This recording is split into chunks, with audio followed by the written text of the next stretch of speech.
Even as I spoke, an immense shape materialized in the air, grotesque and enormous stature, with heavy jowls and unkempt beard, scowling from shrunken, hollow eyes, its complexion earthy and pale, its hair grizzled and matted with clay, its mouth coal black, teeth yellow with decay.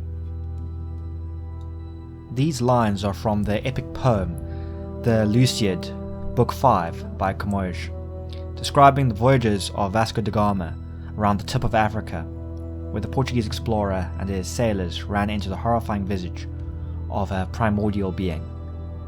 This titan, emerging from the storms itself, around what would soon come to be called the Cape of Storms. The poem continues, "I am that vast, secret promontory you Portuguese call the Cape of Storms, which neither Ptolemy, Pompey, or Strabo, Pliny, nor any authors knew of. Here Africa ends. Here its coast concludes in this my vast inviolate plateau, extending southwards towards the pole, and by your daring struck to my very soul." In the epic poem, the sailors eventually convinced the Titan to let them pass, calming the storm. The poem forms part of what is often deemed one of the most important works of Portuguese literature, but is also the best source of information we now have on the Titan under the mountain. Adamaster, it is a name that all Hope citizens know. After the vortex opened and magic returned to the world in earnest, the Titan under Table Mountain awoke with fury. While he had been calmed in the poem by reason, the sudden surge of energy sent Adamaster into a frenzy. Storms and quakes racked the country. Some could be felt as far as Johannesburg, where Goldfields insurgents fought bitterly with Zulu MP. The world went silent as the apocalypse approached. It was only by the quick intervention of hastily trained magi that the Titan was put to sleep, after a daring mission and a ritual where surviving magi established an otherworldly black citadel on the crest of Table Mountain, using the structure to channel a powerful sleeping spell on the Titan. But how did Adamaster get here? It is said that Adamaster is one of the original primordial Titans, cosmically powerful beings whose very presence shakes the earth, forming storms and fluctuations of intense magical energy. This has proven true, as after he was initially awakened by the vortex's magic, Adamaster has formed a pool of strong magical energy, snaking out into some of the best way lines in the world, making Hope City the envy of the region. Adamaster is more than ancient, predating all human civilization, and perhaps even humanity itself. What we do know, at least we think we know, is that Adamaster was banished to the Cape by Tethys, the Titan and mother of the Oceanids, for falling in love with Doris, a sea goddess. As magic ebbed out of Earth, Adamaster fell dormant. Primordial Titans require vast amounts of magic to function, and Earth's magicless status quo gave Adamaster a restful sleep, with only the occasional awakening as the natural spark of new humans awoke him for a short while. Titans cannot die, and there is and was no way of killing Adamaster. This much was known. While he was still pulling himself from a stony sarcophagus, the city could see that he could easily tower over the mountain when standing. Conventional munitions and elemental magic had no effect.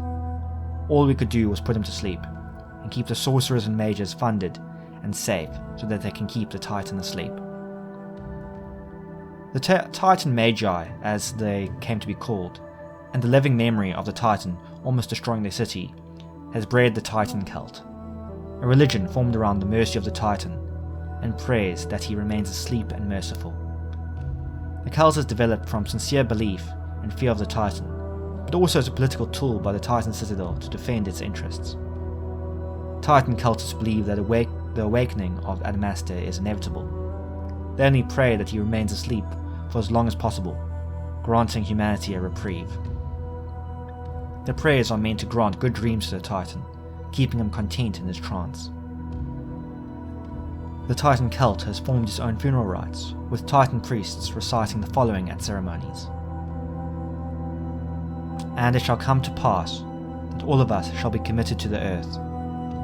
We shall be covered by rock, as is the merciful Titan, Adamastor, who spares us his wrath for another day.